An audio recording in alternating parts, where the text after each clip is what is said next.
What do we have जिस पे हम प्राइड फील करें। हाँ, एक बात है कि दीन से बड़ी मोहब्बत है, आशिक रसूल हैं, वो शायद आप क्लेम कर सकें, लेकिन what is the definition of आशिक रसूल, ये भी एक बात है जिस पे बात होनी चाहिए। मेरे नज़दीक तो आशिक रसूल वो है कि जिसका अखलाक रसूलुल्लाह सल्लल्लाहु अलैहि वसल्लम जैसा है और जो रसूलुल्लाह सल्लल्लाहु अलैहि वसल्लम को हॉलिस्टिकली फॉलो करता है हर मैटर में। जब बात है इनहेरिटेंस देने की, वहाँ पे आशिक रसूल पता नहीं कहाँ जाता है, ख़वातीन को इनहेरिटेंस देने की। जहाँ पे बात है कि जायदाद तकसीम करने की, वहाँ पे पता नहीं हमारा इश्क कहाँ पे जाता है। या जहाँ पे लड़ाई झगड़े आए, ख़ानदानी लड़ाई झगड़े, छोटी छोटी बात पे नाराज़ हो जाना, अपने बच्चों को भी पॉइज़न करना, उन्हें भी रोकना, रिश्तेदारों से मिलने ख़ुद भी ना मिलना, जनरेशन्स को पॉइज़न कर देना कि ये गलत लोग हैं, ये हैं, ये वो हैं, इनके पास नहीं जाना। ये कौन सा इश्क है? ये चीज़ हमारे कल्चर में इस तरह समाई हुई है कि इतने प्रॉब्लम्स हैं, पता नहीं कैसे हल होंगे। आप लोगों ने यंगस्टर्स जो हैं, अगर शायद ये इस बात का ठेका लें कि हम ऐसी फैमिली और ऐसा कल्चर हम प्रमोट नहीं करेंगे, शायद फिर चेंज आ सके। अदरवाइज़ जो इस वक्त हालात हैं और हम क्लेम करते हैं हम आशिक रसूल हैं, तो ये एक बहुत दुख की बात है। और ये मैं तरगीब के लिए कह रहा हूँ, ये कोई डिग्रेडेशन के लिए नहीं कह रहा। सो ये रसूलुल्लाह सल्लल्लाहु अलैहि वसल्लम का रवैया था। ब्लेम गेम आज तक नहीं की नबी सल्लल्लाहु अलैहि वसल्लम। ओहद के मौके पे नबी अकरम सल्लल्लाहु अलैहि वसल्लम ने सहाबा से मशवरा लिया, कहा कि यहाँ पर रह कर लड़ें या बाहर जाकर लड़ें। और रसूलुल्लाह सल्लल्लाहु अलैहि वसल्लम की पर्सनल जो ख्वाहिश थी और पर्सनल जो व्यू था वो था कि मदीना में ही रहें, और ये सबको पता था। यंग सहाबा, ज़ाहिर है यंग एज में बंदा थोड़ा सा इमोशनल होता है, थोड़ा उसका पैशनेट और जज्बात ज़्यादा होते हैं। यंग सहाबा ने कहा कि नहीं, हमें बाहर जाकर लड़ना चाहिए, and they were very loud. तो हज़रत हमज़ा रज़ियल्लाहु अन्हु ने बहुत गुस्से से देखा यंग सहाबा को, और जब रसूलुल्लाह सल्लल्लाहु अलैहि वसल्लम अंदर तशरीफ़ ले गए तो हज़रत हमज़ा ने अच्छा खासा डांटा उन्हें और बाकी सहाबा ने जो ओल्ड सहाबा थे, और कहा कि तुम लोगों को तमीज़ नहीं है बात करने की, तुम प्रॉफिट से डिसएग्री कर रहे हो। तो यंग सहाबा को फ़ौरन एहसास हो गया कि ये तो हमसे बड़ी गलती हुई है। उन्होंने कहा नहीं, जैसे रसूलुल्लाह कहेंगे हम वैसे करेंगे। अब हज़रत हमज़ा अंदर जाते हैं, रसूलुल्लाह सल्लल्लाहु अलैहि वसल्लम को कहते हैं या रसूलुल्लाह हमसे गलती हुई, जैसे आप कहेंगे हम वैसे करेंगे। और रसूलुल्लाह सल्लल्लाहु अलैहि वसल्लम ने अपना आर्मर पहन लिया था, तो उन्होंने बड़े वक़ार के साथ, वजाहत के साथ कहा कि जब एक नबी आर्मर पहन ले फिर उसको ज़ेब नहीं देता कि उस आर्मर को उतार ले। That's all he said. और हज़रत हमज़ा खामोश हो गए। हालांकि हज़रत हमज़ा भी बड़ी जलाली पर्सनैलिटी थे, लेकिन प्रॉफेट सल्लल्लाहु अलैहि वसल्लम के जलाल के आगे किसी का जलाल नहीं चलता। वो खामोश हो गए। जंग उहद में मुसलमानों को बहुत सा नुकसान उठाना पड़ा। नबी अकरम सल्लल्लाहु अलैहि वसल्लम के दंदान मुबारक शहीद हुए, सर पर चोट लगी। सहाबा Musab bin Umair I think वो जंग बदर में शहीद हुए थे। बहुत से सहाबा वो शहीद हुए, उनके वालिद शहीद हुए। एक भी सेंटेंस आपको सीरत में नहीं मिलेगा जिसमें रसूलुल्लाह सल्लल्लाहु अलैहि वसल्लम ने कहा हो कि ये यंग सहाबा की वजह से जो है बहुत ज़्यादा जो है नुकसान उठाना।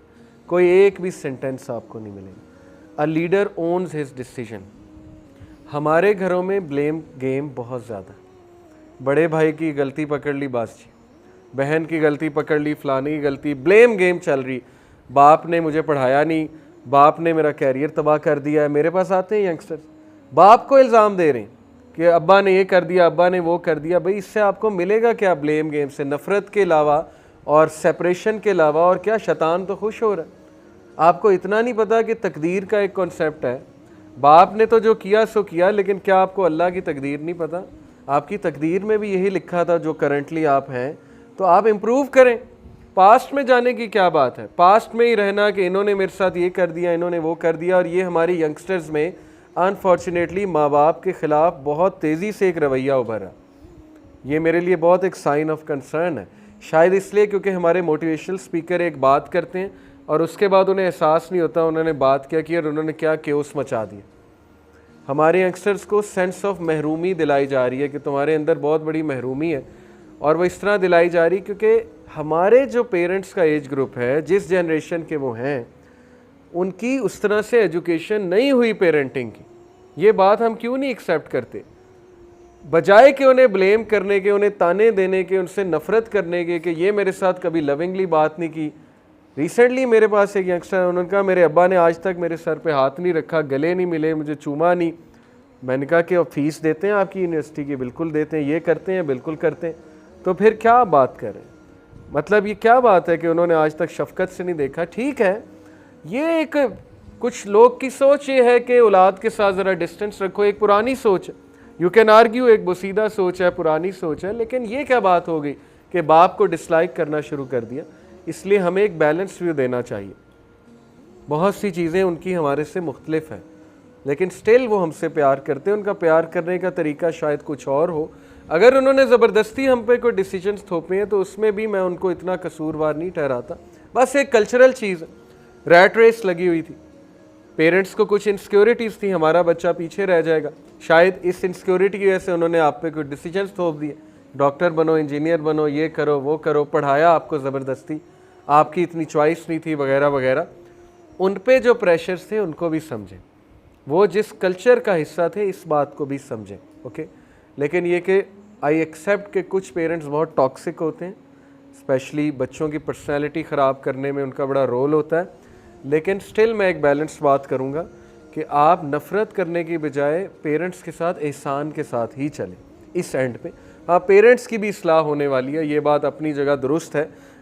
अब हो ये सकता है कि आप ऐसे ना बने, सीधी सी बात। आप एक अच्छे बैलेंस किस्म की पेरेंटिंग, आपके सामने इंटरनेट है, यूट्यूब है, आप लर्न कर सकते हैं पेरेंटिंग क्या होती है, अच्छी पेरेंटिंग क्या है, वगैरह वगैरह। इस तरह करें आप। पास्ट पर रोना और पेरेंट्स के ख़िलाफ़ होना, ये इसको मैं बिल्कुल भी रिकमेंड नहीं करता। आप उनकी खिदमत ही करें और आप जो है उनको बस, सपोज़ अगर बहुत ज़्यादती भी आपके साथ हुई है तो माफ़ करना तो एक आम आदमी के लिए बहुत ज़रूरी है, तो पेरेंट्स तो फिर आम आदमी से तो ज़ाहिर है बहुत बढ़कर हैं। ओके, तो अपने अंदर एक जज्बा रखें उनके साथ चलने का, उन्हें माफ़ करने का, और सेंस ऑफ महरूमी कोशिश करें अपने अंदर ना लेकर आए। अनस बिन मालिक रज़ियल्लाहु अन्हु का मैं कॉल आपको सुना चुका हूँ कि I have never touched plain और woven silk softer than the palm of रसूलुल्लाह and nor have I smelt a perfume more pleasant than the fragrance of रसूलुल्लाह सल्लल्लाहु अलैहि वसल्लम। आयशा रज़ियल्लाहु अन्हा रसूलुल्लाह सल्लल्लाहु अलैहि वसल्लम की ज़ौजा, वो रसूलुल्लाह सल्लल्लाहु अलैहि वसल्लम की जेंटलनेस बताती हैं फैमिली के साथ। द मैसेंजर ऑफ अल्लाह सल्लल्लाहु अलैहि वसल्लम did not hit anyone at all. नबी ने आज तक किसी को हिट नहीं किया, चाहे वो बच्चा हो, औरत का तो सवाल ही पैदा नहीं होता, ना ही सर्वेंट को। Moreover he never took revenge for any bad anyone did to him unless the person did something prohibited by Allah. कभी भी अपनी ज़ाती रिवेंज किसी से नहीं लिया। ये बहुत बड़ी बात है, तमाम अंबिया की ये बात होती है। ये एहसान से भी बड़ा लेवल है इत्तिकान का।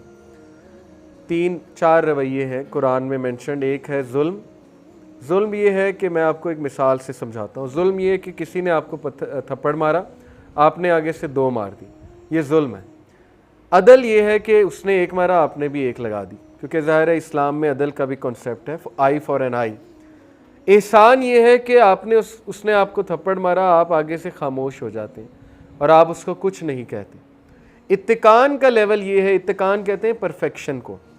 इत्तिकान एक आयत से साबित है कि अल्लाह ताला ने कायनात की तख्लीक परफेक्शन में किया, उसमें ये रूट वर्ड है, इत्तिकान का जो रूट वर्ड है।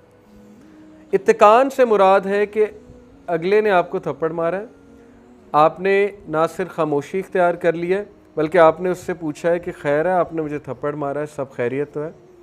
ये इत्तिकान का लेवल है और ये हर आम आदमी का नहीं होता है, ये अंबिया की निशानी है। जूज़ अक्सर इसी बात से इस्लाम कबूल करते थे, वो चेक करते थे रसूलुल्लाह को, टेस्ट करते थे बाकायदा। आकर एक बहुत बड़ी सख्त बात बोलते थे और उसके बाद देखते थे अब ये रिप्लाई क्या करेंगे, और रसूलुल्लाह सल्लल्लाहु अलैहि वसल्लम का रिप्लाई सुन के वो उसी वक्त कलमा पढ़ लेते थे कि यस ये नबी है, क्योंकि ये काम नबी ही कर सकता है। लेकिन हमें भी उस चीज़ को चेज़ करना है, इत्तिकान के लेवल को। He never took revenge for any bad anyone did to him unless the person did something. Yes, जहाँ दीन की बात आई वहाँ गैरत दिखानी पड़ती है। लेकिन अनफॉर्चुनेटली आज हमारे माशरे में लोग अपने पर्सनल ईगो और पर्सनल रिवेंज और पर्सनल इनसिक्योरिटीज़ और रवैयों की जो दलील है वो दे देते हैं कि जी दीन के लिए गैरत है। ये दीन के लिए गैरत नहीं, आपकी पर्सनल ईगो है या आपका पर्सनल रिवेंज है, जो आप दूसरों को हिट कर रहे हो बैठ के और जो दूसरों के ख़िलाफ़ आप वीडियोस निकाल रहे हो। अगेन किसी एक तरफ की तरफ इशारा नहीं है, यही चल रहा है उम्मत में आजकल, यही चल रहा है। एनीवे कभी कभी रद्द करने की ज़रूरत भी होती है, वो एक अलग बात है। ज़ाहिर है उसके एक अलग मैनर्स हैं, किसी को रद्द कैसे करना है। कोई ज़ाहिर है फितना फैला रहा है तो उसको रद्द करने की ज़रूरत भी होती है, लेकिन ज़ाहिर है उसके एक अलग मैनर्स हैं।